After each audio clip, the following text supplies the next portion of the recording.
Hoy vamos a continuar con la segunda parte de la semana pasada. No sé si ustedes se acuerdan de lo que estuvimos hablando la semana pasada. Estuvimos hablando acerca de 5 pecados contra el Espíritu Santo, ¿verdad? 5 pecados contra el Espíritu Santo. No sé cuántos se acuerdan que hablamos 3 de ellos, ¿verdad? ¿Algunos se acuerdan cuál fue? Hacer enojar el Espíritu, contristar al Espíritu, resistir al Espíritu Santo. Gracias, hermano. Gloria al Señor Jesús. Entonces nos faltan 2. ¿Ok? Nos faltan 2 y luego pues seguimos con la otra parte de la otra enseñanza que queremos compartir con ustedes. Durante estas semanas, miércoles de julio, vamos a estar hablando, ¿verdad?, acerca de eso, acerca del Espíritu Santo.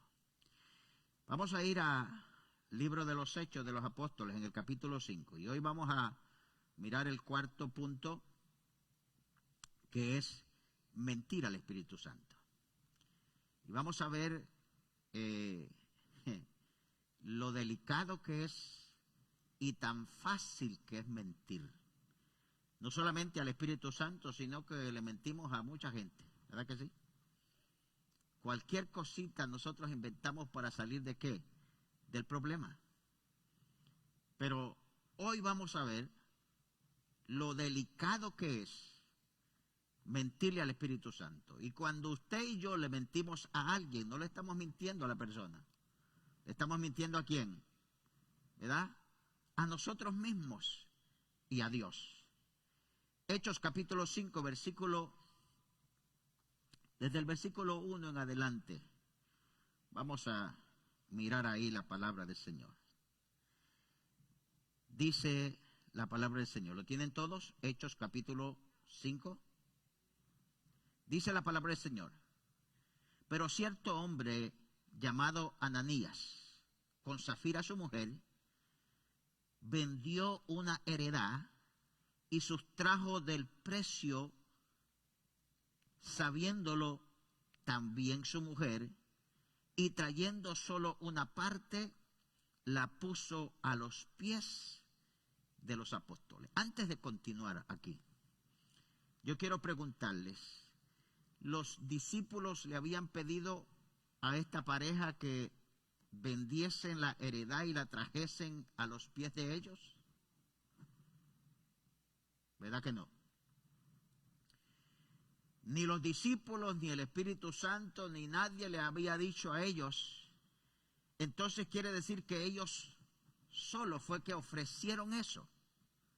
Porque acuérdense que en el capítulo 2 del libro de los Hechos, ¿verdad?, dice que muchos de ellos vendían sus propiedades y las traían a los pies de los apóstoles para que ellos las repartieran según la necesidad de cada uno.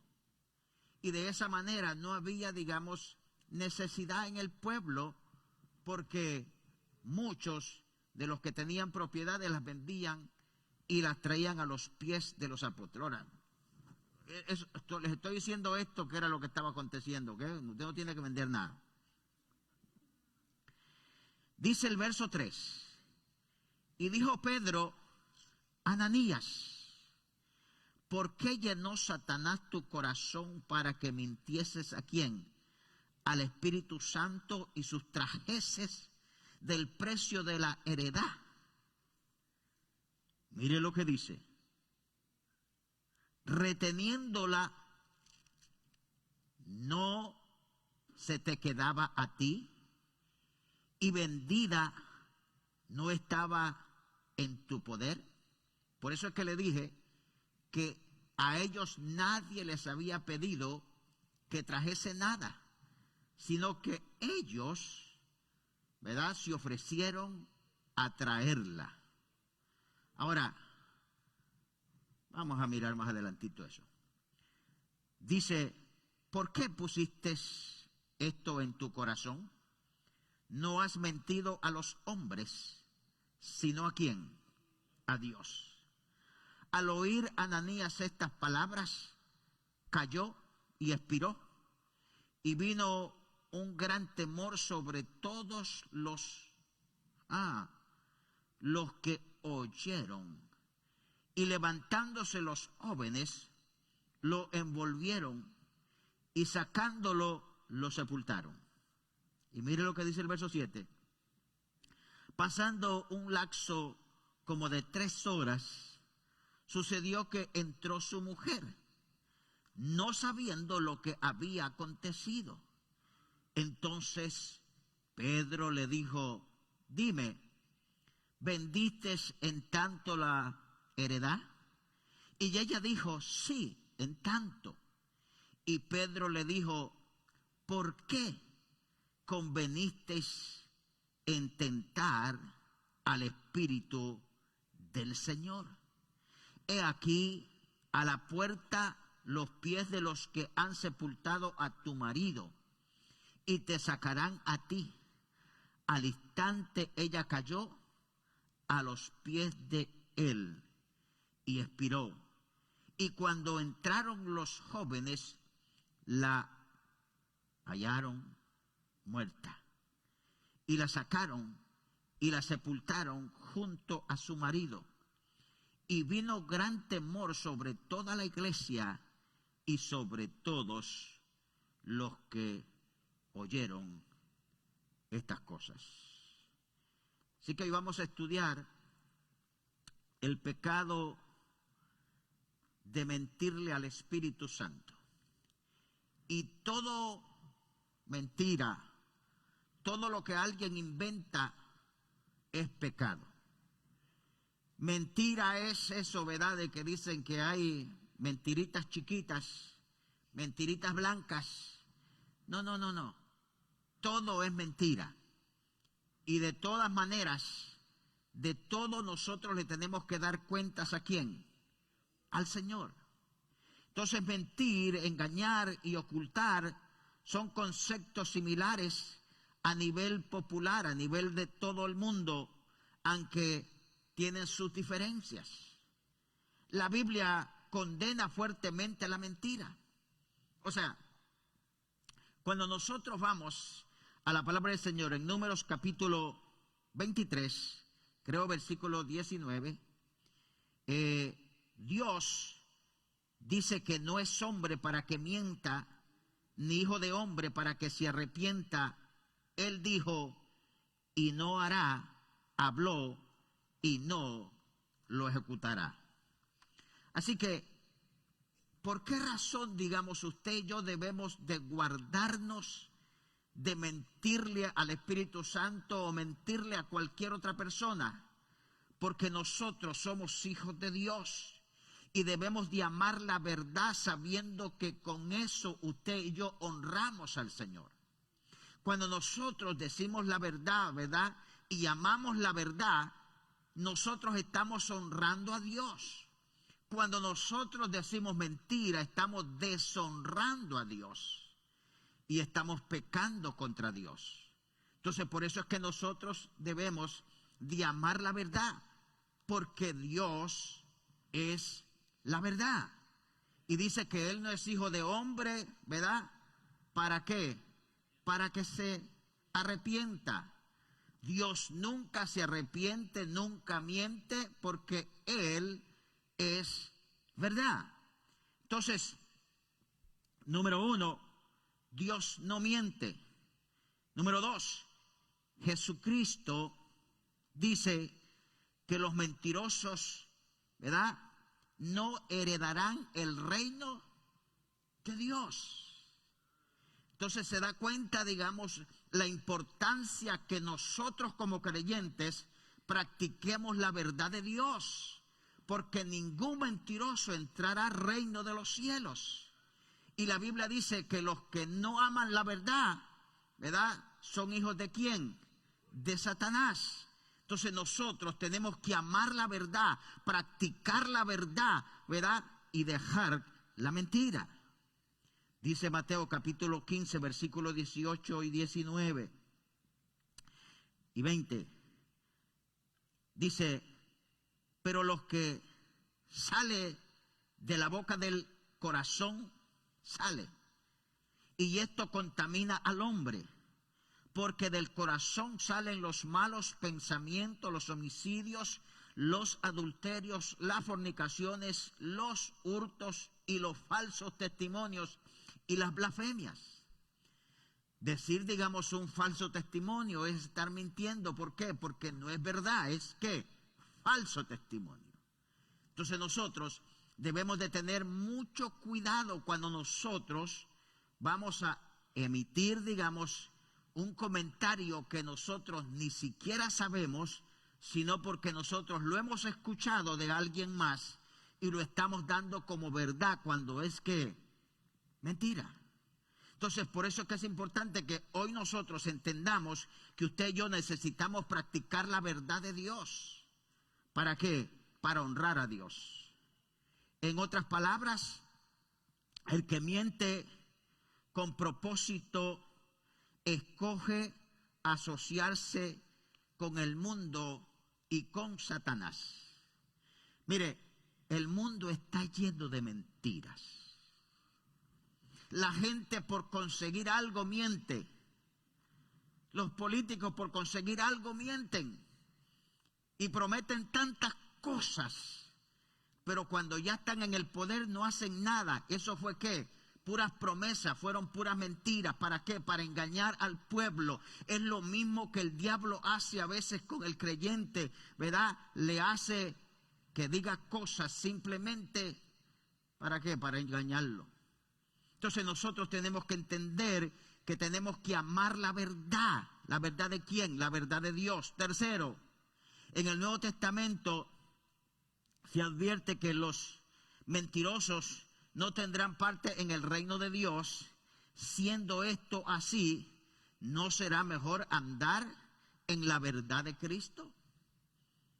Si ninguna persona, digamos, que mienta tendrá parte en el reino de los cielos, ¿no será mejor esforzarse entonces para nosotros practicar la verdad de Dios? Entonces tenemos nosotros que, ¿verdad?, esforzarnos. ¿Para qué? Para siempre hablar con la verdad. Mire, mentir es fácil. ¿Verdad que sí? Mentir es facilito.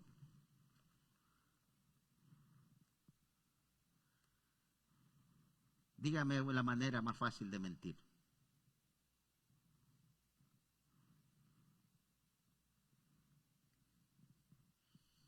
Por ejemplo, si alguien dice, ¿verdad?, hoy no voy a ir a la iglesia porque estoy enfermo, pero no está enfermo. Ahora yo le creo a todo el mundo que está enfermo y yo le digo, no vengas a la iglesia.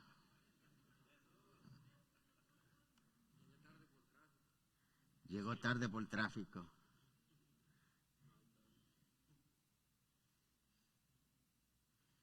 Mire, mentir es tan fácil que ya a veces se hace costumbre. Pero si no se quitan, ¿ok?, esas costumbres, se peligra que no entremos al reino de los cielos. Entonces nosotros tenemos que ¿qué? Practicar la verdad. Ahora, lo que nosotros leímos, ¿ok?, en Hechos capítulo 5, ¿verdad?, de Ananías y Zafira, mire, es una lección tremenda que nosotros debemos aprender y que no lo voy a aplicar, digamos, en el caso, digamos, de que acerca de dinero, porque también muchas veces fallamos en eso. ¿Okay? Muchas veces fallamos en eso. Y es tan sencillo. El apóstol Pedro le dice, o sea, ¿no se te hubiera quedado a ti mejor? En vez de que prometas algo, ¿verdad?, y ocultes una parte y traigas una parte, ¿no hubiera sido mejor que le hubiera quedado todo contigo? Y no que hubieras tratado de aparentar que eres bondadoso y traías todo a los pies de los apóstoles. Entonces, lo malo es tratar de aparentar, haciendo creer que sí somos buenos, somos bondadosos, ¿verdad? ¿Para qué? Para que nos vean. Pero sabiendo que detrás de eso hay algo que no es verdad ni es sincero. Entonces nosotros tenemos que, ¿qué? Practicar la verdad.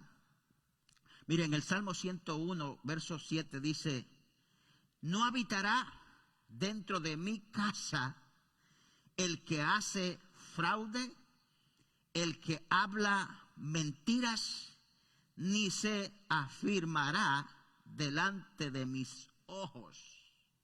O sea, no habitará alguien, ¿ok?, que hace fraude y alguien que miente. Porque hacer fraude también es pecado. Hacer fraude es mentirle.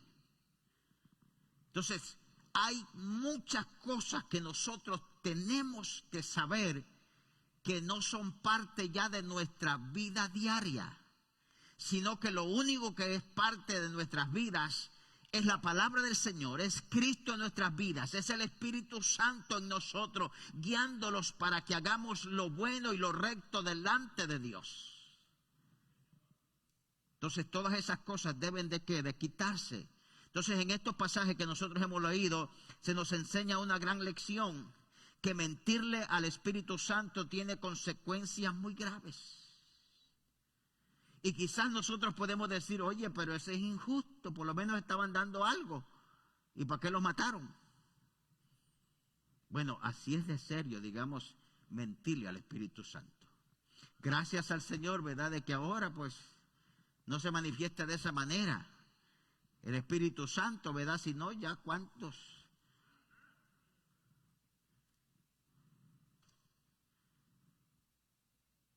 Pero el Señor quiere ayudarlos. Entonces, las consecuencias fueron fatales. Habían mentido a Dios. Dios no les había requerido que diesen todo el valor de su propiedad. Esa había sido una decisión de ellos. Solamente de ellos. Ella era la decisión de decir, ¿verdad?, vamos a vender cierta propiedad, la vamos a traer a los pies de los apóstoles para que ellos la distribuyan según la necesidad que haya. El problema es que después que la venden, que ven el dinero, se sentó Ananías, Zafira, y dijeron, ¿saben qué? No vamos a darlo todo. Así que se pusieron de acuerdo y dijeron, vamos a dar cierta cantidad.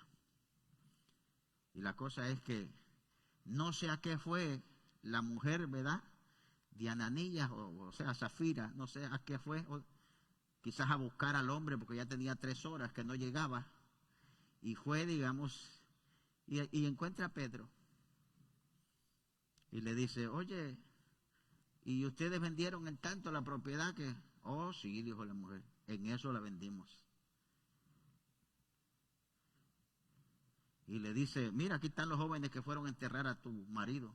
Y ahorita te van a llevar a ti también. Entonces, ¿qué es lo que nosotros podemos aprender de esto? Es la actitud. Muchas veces como nosotros actuamos.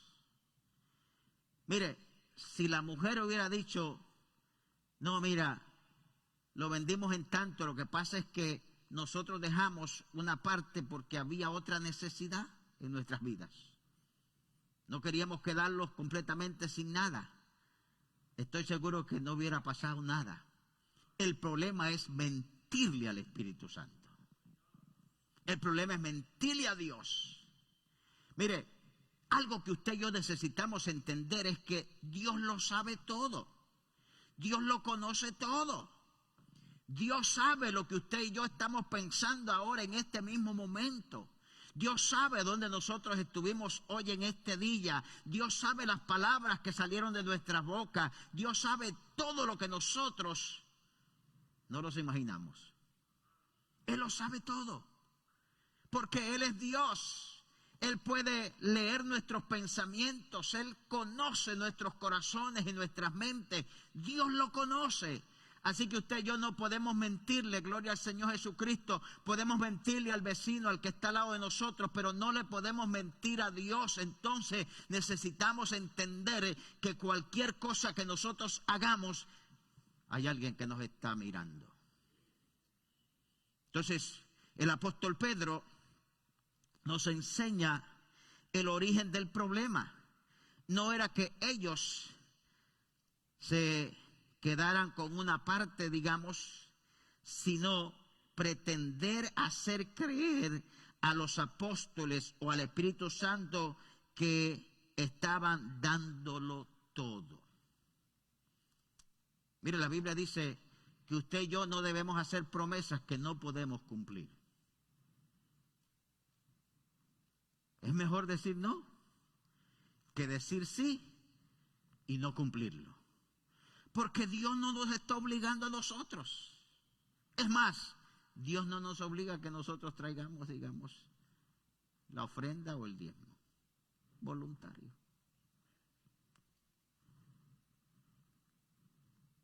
O sea, es verdad que en algunos lugares es obligatorio, pero debe de ser voluntario. Debe de salir ¿de dónde? Del corazón. Es más, si yo le obligo a usted, ¿verdad?, a que lo haga y usted lo hace, no es de bendición para su vida. Porque usted lo va a hacer ¿con qué? Por compromiso, me lo están exigiendo, me lo están pidiendo. ¿Sabe que no hay cosa más preciosa que nosotros la hagamos del corazón? Si vamos a darle adoración al Señor, tiene que salir del corazón.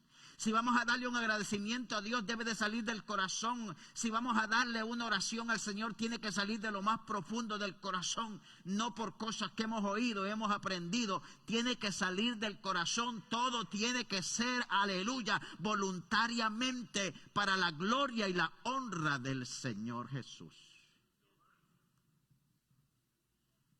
Así que obligarle a alguien que dé, ¿verdad?, o sea, no le va a beneficiar en nada. Porque todo tiene que ser voluntariamente. Entonces, la palabra del Señor nos enseña en 1 Corintios 2:14.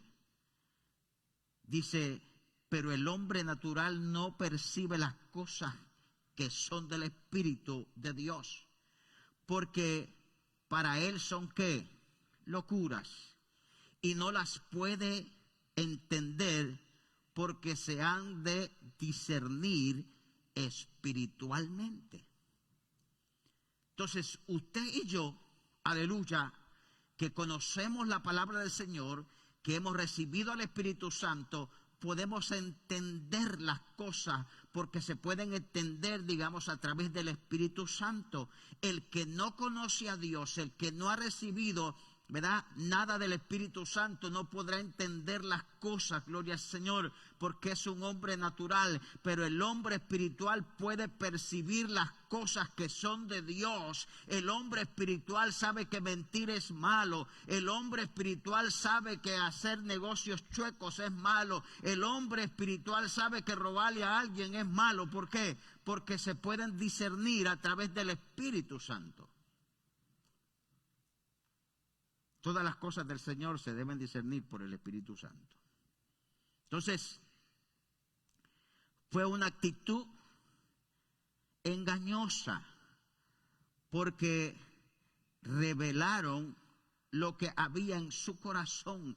Estaban lejos de lo que era ser sinceros con Dios. Cuando alguien hace eso, ¿verdad?, revela lo que es. Cuando alguien dice muchas malas palabras, ¿verdad?, revela lo que hay dentro de su corazón. Cuando alguien maldice, revela lo que hay dentro de sí. Cuando alguien odia, revela lo que hay dentro de sí. Pero en un verdadero cristiano, en una mujer y un hombre de Dios, ¿verdad?, lo que debe de haber, digamos, debe de ser una demostración del amor de Dios hacia aquella persona y no odio. Lo que debe de haber, aleluya, es comprensión sobre cualquier persona y no rencor. ¿Por qué? Porque ha nacido de Dios. Porque busca los beneficios, no solamente de Él, sino los beneficios de otros. Por eso es que el Señor los manda a nosotros, ¿a qué? A que oremos los unos por los otros. ¿Por qué? Porque Dios quiere el bienestar de cada uno de nosotros y nosotros debemos de buscar también el bienestar de ¿qué? De todos nosotros. Entonces, vivimos en un mundo muy materialista. Tenemos demasiadas cosas, dedicamos demasiado tiempo a nuestros propios intereses y dejamos la obra del Señor, ¿para qué? Para el último. Entonces nosotros vivimos en un mundo materialista donde todo se mide por el éxito que nosotros tenemos, ¿verdad? Y los recursos que nosotros acumulamos. Pero hermano, cuando nosotros nos vayamos de aquí, nada nos llevaremos, solamente lo que nosotros hicimos para la gloria y la honra de Dios. Eso es lo único que nosotros lo vamos a llevar cuando nos vayamos al cielo. Así que muchas veces nos pasa como Ananías y Zafira, que pensamos que estamos engañando a los demás, pero en realidad es un, ¿verdad?, momento equivocado para nuestras vidas, porque nos estamos engañando a nosotros mismos pensando que somos listos, ¿verdad? ¿Usted cree que qué hubiera pasado, digamos, si Pedro no se da cuenta y no le hubiera revelado el Espíritu Santo, ¿verdad? Y Pedro hubiera dicho, ok, gracias, ustedes son tremendos, ¿verdad? Tienen un corazón bondadoso. Hubiera dicho, ¿verdad? La pareja la hicimos, les hicimos creer. Pero con el Señor no van esas cosas. Le podemos hacer creer a cualquier, ¿verdad?, persona aquí, pero a Dios nunca le vamos a hacer creer lo que hay dentro de nuestro corazón. Entonces, el poder del cristiano, aleluya, debe de radicar en ser honesto y ser una persona que ama la verdad de Dios. Y eso, ¿cómo nosotros lo podemos obtener? A través de la oración, pidiéndole al Espíritu Santo que nos ayude a nosotros. Bueno, es que son cosas que vienen a veces arrastrando del mundo. Cuando no conocíamos a Cristo, le echábamos un montón de mentiras a todo el mundo. Ese era el pan de cada día. Engañamos a mucha gente. Pero ya en Cristo todas esas cosas deben de desaparecer. Alabado sea el nombre del Señor. ¿Por qué? Porque ahora estamos en la verdad de Dios y Él es el que nos ayuda a nosotros. Entonces, mentir al Espíritu Santo es la acción deliberada de ocultar algo para su propio beneficio. Eso fue lo que hicieron ellos. Fue ocultar algo. ¿Para qué? Para su propio beneficio. ¿Okay? Entonces las Escrituras nos dan una esperanza a cada uno de nosotros. Si nosotros nos apartamos de todas esas cosas. Mire lo que dice Proverbios 28:13. El que oculta sus pecados no prosperará, pero el que los confiesa y se aparta de ellos alcanzará ¿qué? Misericordia. ¿Se da cuenta cómo es Dios, hermanos, con nosotros? Que nosotros podemos ver hecho muchas cosas y haber mentido tantas veces, pero si los arrepentimos y confesamos esos pecados, Dios es fiel y justo para perdonarnos. Porque servimos a un Dios lleno de misericordia. Ahora, todo esto se terminará.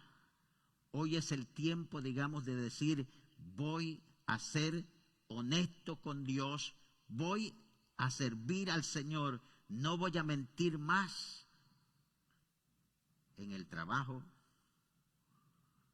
Porque cuando hablamos, digamos que no vamos a llegar al trabajo porque estamos enfermos. Si no estamos enfermos, eso es mentira también.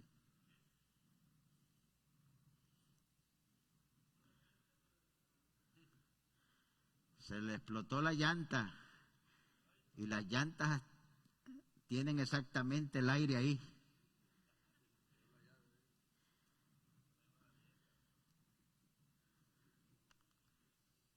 Vamos a orar por la... Señor, le damos gracias, Dios, en esta preciosa tarde, por la oportunidad que nos concede, Dios, de estar aquí en su casa, Dios. Gracias por la oportunidad que nos da de traer, Dios mío, Señor, una ofrenda voluntaria, Dios mío.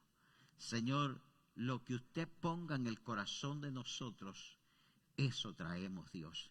En el nombre de Jesús pedimos que bendiga, Dios mío, esta ofrenda, Dios, Señor, y la multiplique para el uso que debe de ser usada, Dios. En el nombre de Jesús, Señor, le damos gracias. Amén y amén. Avanzamos con el otro punto, rapidito. El punto número 5. Hablamos acerca del pecado de hacer enojar al Espíritu Santo, contristar al Espíritu Santo, resistir al Espíritu Santo y mentir al Espíritu Santo. Y número 5, blasfemar en contra del Espíritu Santo. Esos son los 5 pecados que nosotros debemos evitar. ¿Ok? Vamos a ir a Lucas capítulo 12, versículo 10. Si mentir, digamos, al Espíritu Santo trae consecuencias graves, esto es todavía más grave. Porque mentirle al Espíritu Santo y pedirle perdón, alcanzamos el perdón. Pero blasfemar en contra del Espíritu Santo es más grave. Mire lo que dice ahí Lucas capítulo 12, verso 10. Y a todo aquel que dijera alguna palabra contra el Hijo del Hombre, o sea, hablando de Jesucristo, le será ¿qué? Perdonada. Pero al que blasfemare contra el Espíritu Santo no le será perdonado. Y otro pasaje dice, ni en esta vida, ni en la venidera. O sea, entonces, ¿qué es blasfemar? Lo tratamos de explicar la vez pasada un poquito. ¿Qué es blasfemar? Hermano,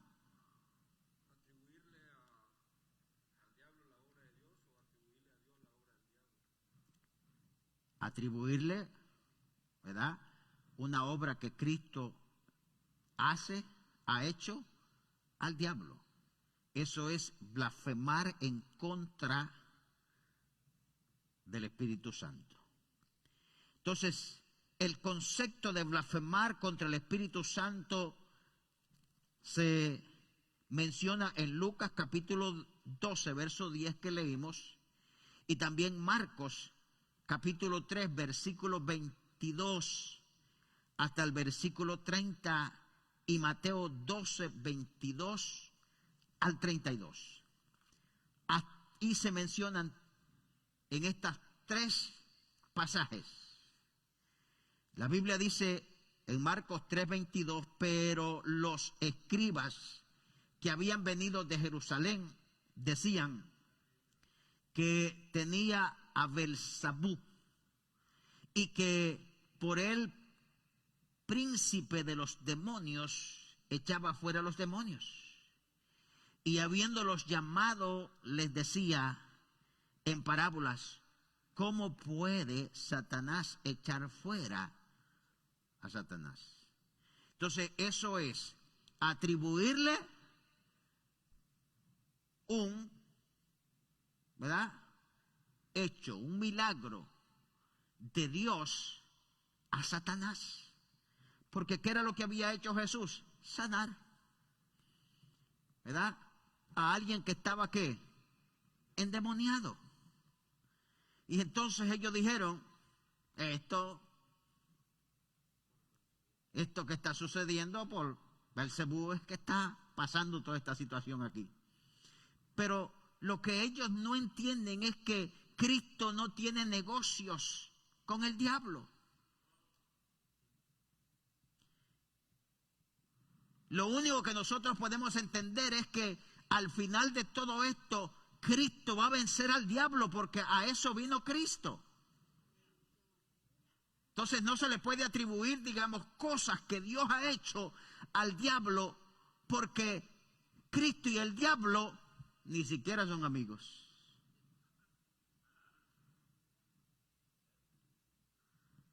Eso sería como decir, ¿verdad?, que alguien tiene un enemigo y el enemigo hace algo a favor de él. ¿Qué va a hacer? Nada a favor de él si es enemigo. Entonces, lo mismo sucede con el Señor.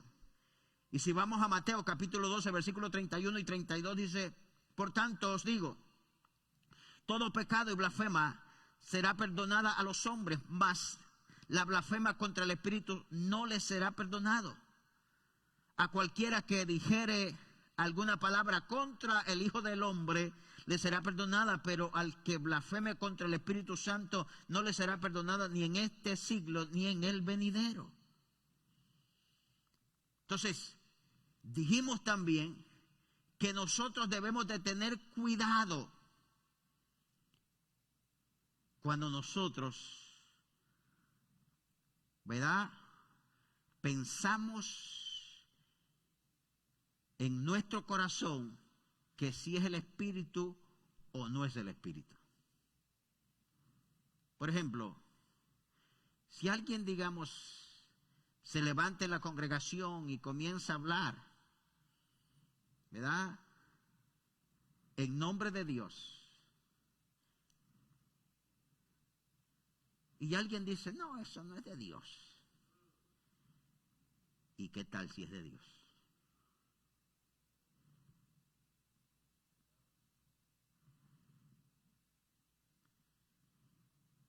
Más bien dije que lo que usted y yo necesitamos hacer es pedirle ¿qué?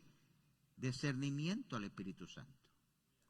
Es más, si no fuera de Dios y que Dios lo revele, la Biblia dice que yo agarre lo bueno y deseche ¿qué? Lo malo.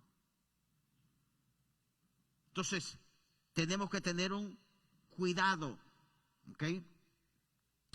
Jesús, cuando está declarando estas palabras, acababa de realizar un milagro. Un hombre endemoniado, ciego y mudo fue llevado a Jesús y el Señor expulsó a los demonios sanando a aquel hombre. O sea, este hombre tenía ¿qué? Tremendos problemas. Número uno era ¿qué? Ciego y mudo. Imagínese. Ahora,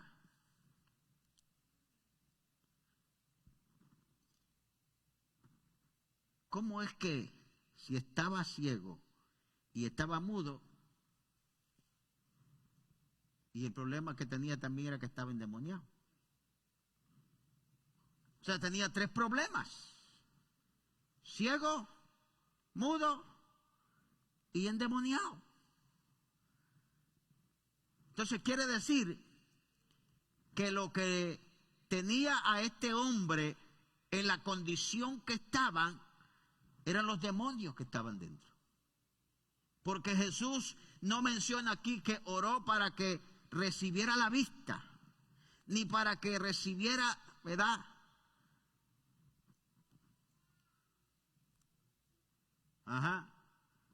pudiera oír, sino que oró para sacar los demonios. ¿Por qué razón? Porque a veces el diablo, ¿ok? O sea, cuando posee a alguien, le mete muchas enfermedades. Y el único que puede liberarlos es el Señor. Es el Espíritu Santo. Es a través, digamos, del Espíritu Santo y de la oración de alguien que cree en Dios y que está bien con Dios. Esa persona puede ser liberada de cualquier demonio.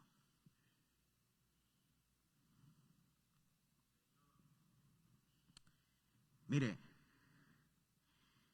estar endemoniado es peor que cualquier enfermedad.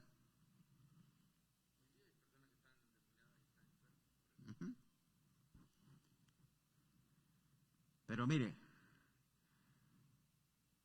cuando se ora por un enfermo o por un endemoniado y se gana la batalla, esa persona queda débil, hasta se duerme, porque no ha descansado, porque el demonio no lo ha dejado descansar. Ahora, hay que tener cuidado también que no se duerme el demonio, o sea, que la persona se duerma, ¿verdad?, porque ya le salió el demonio, porque también el demonio se puede quedar dormido ahí.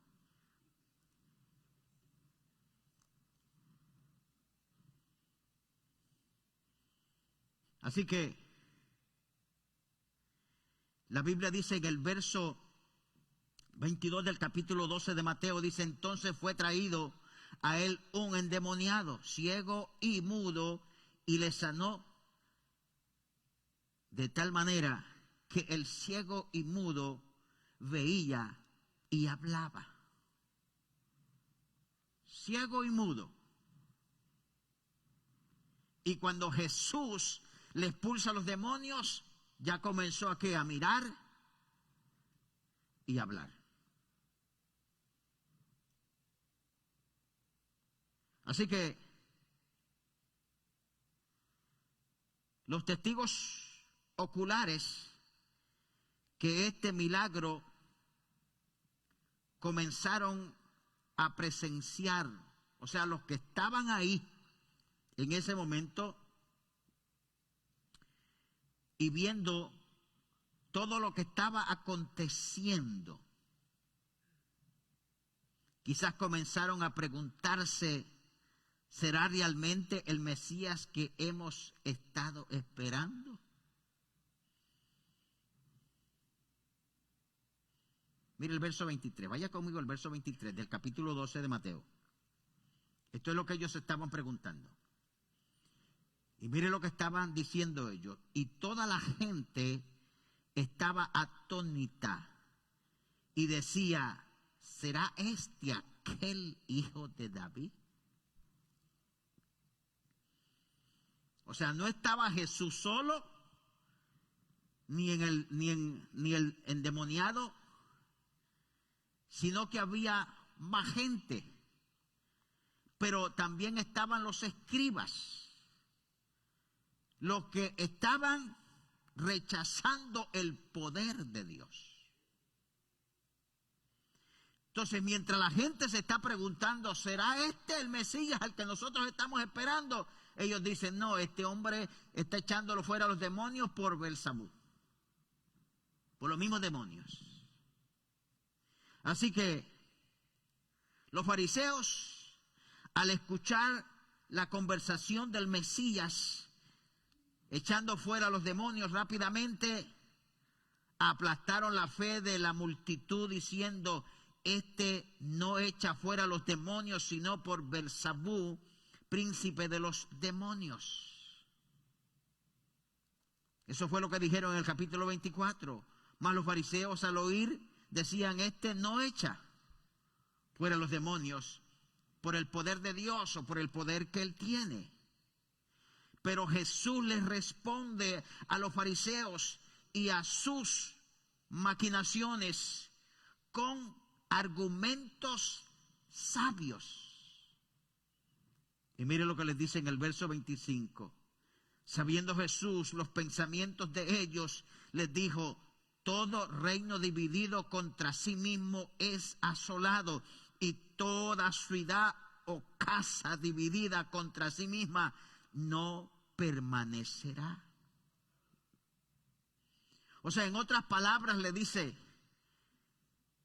si yo los echara en nombre de Belzabú, en nombre de Satanás, entonces quiere decir que están divididos. Porque ¿cómo puede echar el mismo diablo a otro diablo?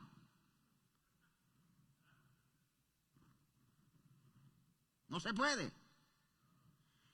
El único que puede echar fuera al diablo es el enemigo del diablo, que es Jesucristo. Alabado sea el nombre del Señor, que es la iglesia lavada y comprada con la sangre preciosa del Señor Jesucristo. Es que puede echar fuera demonios, porque Dios le dio potestad a la iglesia. Aleluya. Así que él terminó, o el término blasfemia puede definirse generalmente como irreverencia desafiante. ¿Sabe qué era lo que estaban haciendo ellos? Desafiando el poder de Dios. Siendo irreverente al poder de Dios.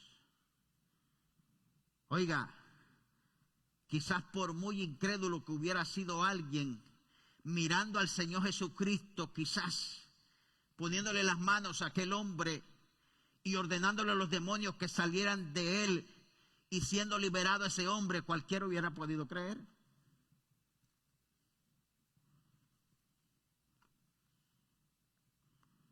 Pero ¿sabe qué? Que cuando el diablo tiene cegado el entendimiento de alguien, aunque esté mirando las cosas que son reales y que son verdad, jamás va a dar su brazo a torcer. No. ¿Sabe por qué? Porque eso sería, digamos, aceptar que estaba equivocado o aceptar su derrota. Y ellos jamás iban a aceptar, digamos, de que Jesucristo tenía el poder, alabado sea el Señor, para echar fuera demonios. Ellos no iban a aceptar eso porque ellos siempre rechazaron a Jesús, al Mesías, gloria al Señor, y nunca lo aceptaron como el Hijo de Dios. Entonces jamás le iban a atribuir, digamos, ¿verdad?, poderes que Jesús hacía. Preferían atribuírselos al diablo antes que a Dios. Entonces, el término se puede aplicar a pecados tales como maldecir a Dios o decir cosas intencionalmente desagradables relacionadas con Dios. Mire, ¿cuánta gente, digamos, niega la existencia de Dios? ¿Cuánta gente dice, no hay Dios? No, Dios no existe. Y todos los que están ahí dentro de las iglesias es un montón de ignorantes. Pero nunca pueden explicar ni cómo fue creado el mundo, ni siquiera cómo fueron creados ellos. Y para tratar, digamos, de calmar un poquito ahí, algunos dicen que vienen del mono. El mono fue creado también.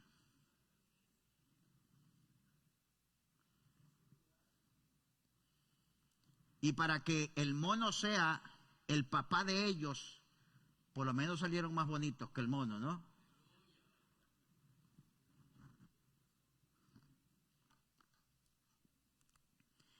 Así que la blasfema es también atribuir algún mal a Dios o negarle algún bien que deberíamos atribuirle al Espíritu Santo.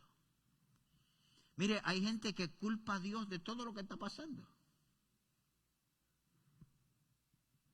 Sí, hay gente que culpa a Dios de lo que está pasando y de que por qué Dios no hace nada. Y todos nosotros sabemos que lo que está pasando, gloria al Señor, no es culpa de Dios, ni Dios lo quiere hacer, aleluya, sino es por culpa del pecado. El mundo se corrompió, alabado sea el nombre del Señor. Y la única manera de Dios hacer entender la humanidad es a través de estas cosas. Si no, vayamos al Antiguo Testamento. ¿Cómo Dios hizo entender a Faraón? Con puras plagas. Y esto que Dios le endureció más el corazón a él. Porque Dios no quería mandarle una plaga nomás. Quería mandarle 10 plagas. Y la única manera que lo hizo entender y que dejara, aleluya, libre al pueblo para que viniese al desierto a ofrecer sacrificios a Dios, aleluya, fue a través de plagas. Y es a través de plagas que Dios va a llamar a la gente al arrepentimiento. Alabado sea el Señor. Cuando ya no haya, aleluya, esperanza, Dios se va a manifestar y va a dar esperanza a este mundo que no quiere reconocer a Dios.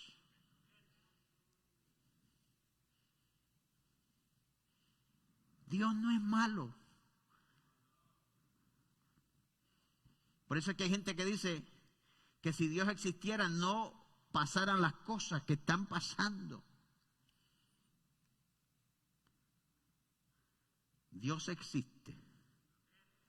El problema es que para mucha gente Dios no existe, porque no lo quieren reconocer.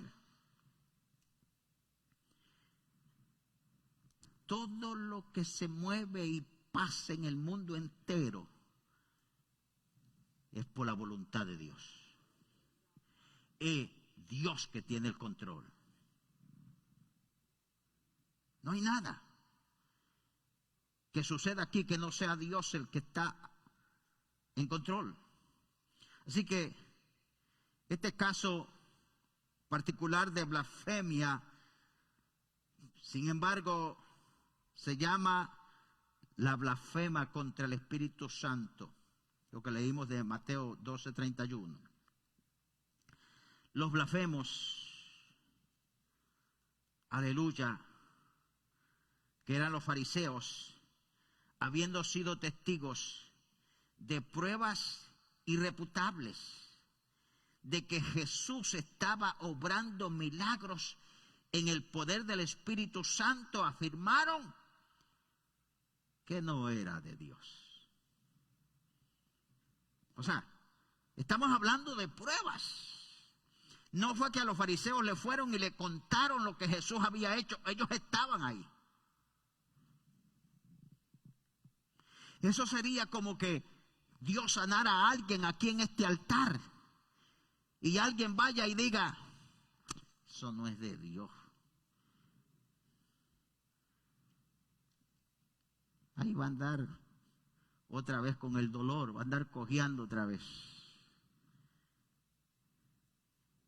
Como que si no pudieran entender que Dios tiene el poder para hacerlo.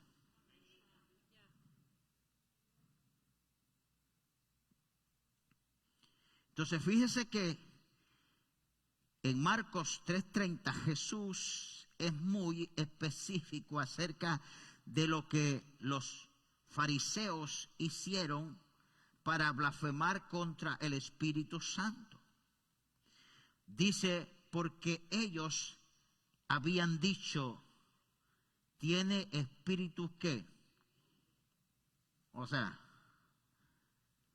le estaban atribuyendo también que tenía espíritus inmundos. Jesús dijo a la multitud que la blasfemia de los fariseos contra el Espíritu Santo no le sería perdonada ni en este siglo ni en el venidero.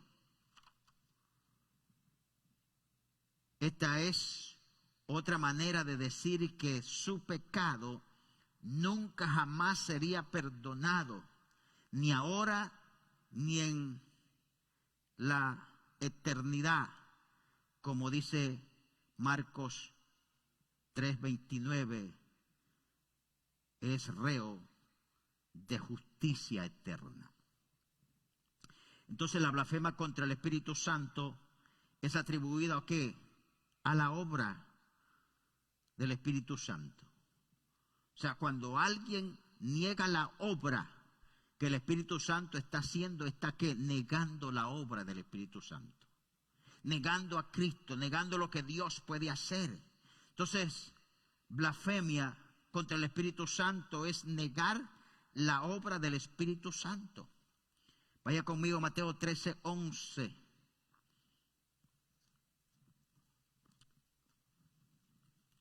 Y vamos a ir terminando aquí. Mateo capítulo 13, versículo 11 en adelante. Si alguien me lo puede leer.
Mire,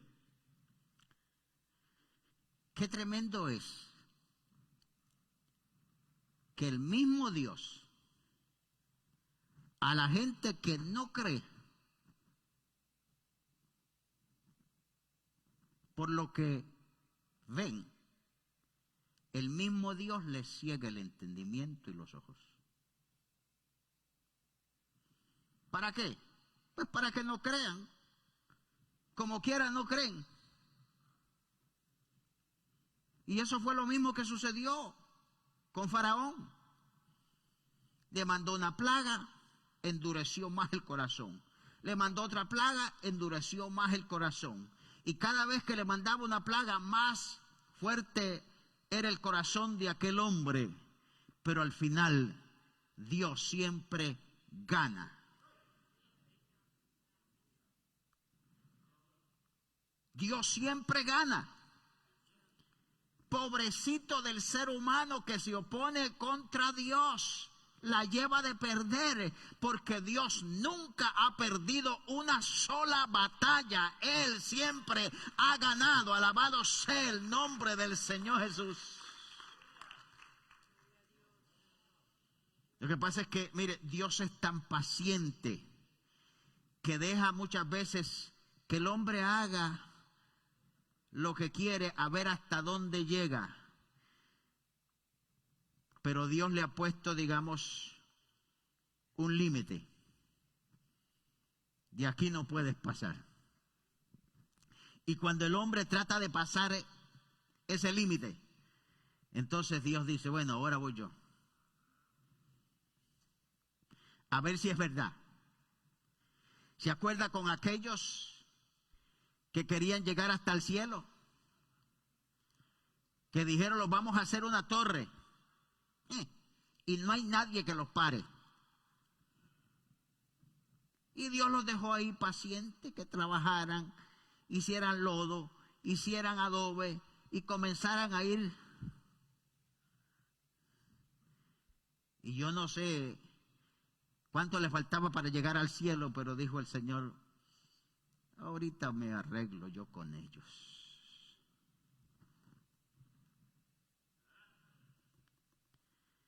Y comenzó a confundirlos. Y comenzó, oiga, comenzó a cambiarles el idioma. Y aunque ellos quisieran seguir trabajando, no se entendían. Porque cuando uno le decía, tráeme un ladrillo, aquel venía con agua.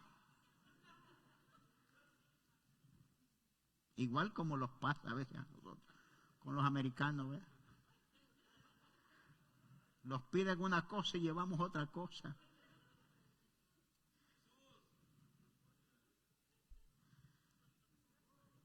Y Dios los confundió. Hasta allí llegó la torre. Porque Dios no le permite al hombre hacer más de lo que Dios le ha dejado. Y déjeme decirle que Dios está a punto de ya meter su mano fuerte al mundo, porque el mundo ya rebasó. El mundo está incontrolable. El pecado está incontrolable. Y ya Dios casi ya está extendiendo la mano para intervenir en contra de este mundo, porque el mundo hará hasta donde Dios le permita hacer.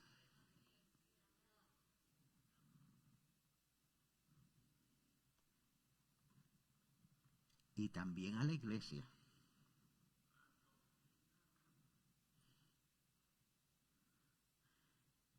Mire, ya terminé. Pero yo creo que en todo lo que estamos viviendo y en lo que va a venir, Dios le está hablando a la iglesia.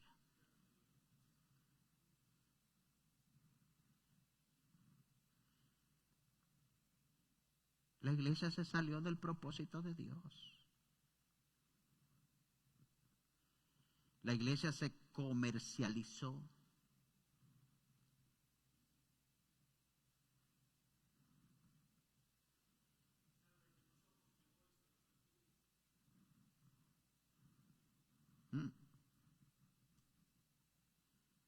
La iglesia se hizo religiosa, para que ustedes me entiendan.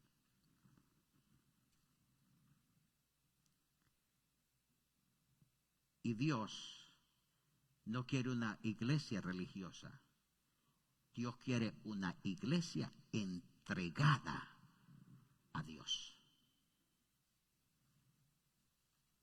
O sea, ya muchos, digamos, dentro de las congregaciones, si yo estoy hablando a nivel de iglesia de Jesucristo, digamos, ya es un costumbre ir a la iglesia, pero sus vidas no han cambiado. Ya es un costumbre, digamos, dar una ofrenda, pero sus hechos todavía no son los que Dios está pidiendo. Entonces la iglesia se salió del propósito de Dios, se salió, digamos, del propósito original, que era de ir y hacer discípulos a las naciones.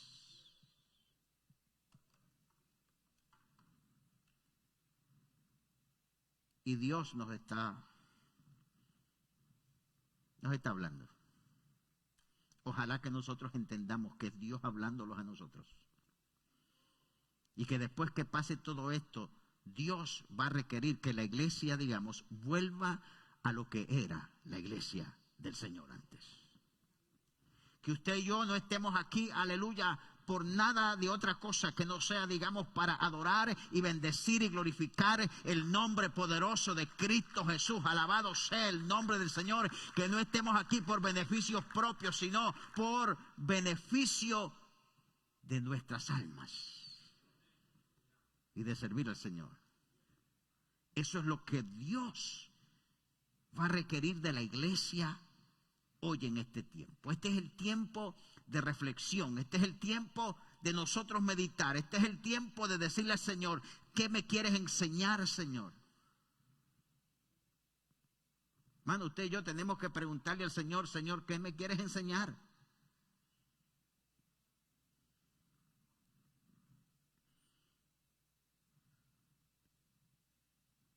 Si nos preguntaran, ¿qué usted y yo hemos aprendido hoy en esta pandemia? En estas cuarentenas que han habido. ¿Qué hemos aprendido? Debería de ser acercarnos más a Dios. Mire, yo no sé por cuántas semanas algunos no fueron a trabajar. Era para acercarnos a Dios, ir de rodillas a Dios y pedirle al Señor, ¿verdad?, que Dios nos muestre su propósito en nuestras vidas. Creo que Dios quiere, primero, que seamos, ¿verdad?, creyentes comprometidos con Él y creyentes comprometidos con la gente, con los del mundo que no conocen de Dios y también con los de dentro de las iglesias, de ser compasivos y ser solidarios. Ser solidarios los unos con los otros. Póngase en pie y oramos al Señor.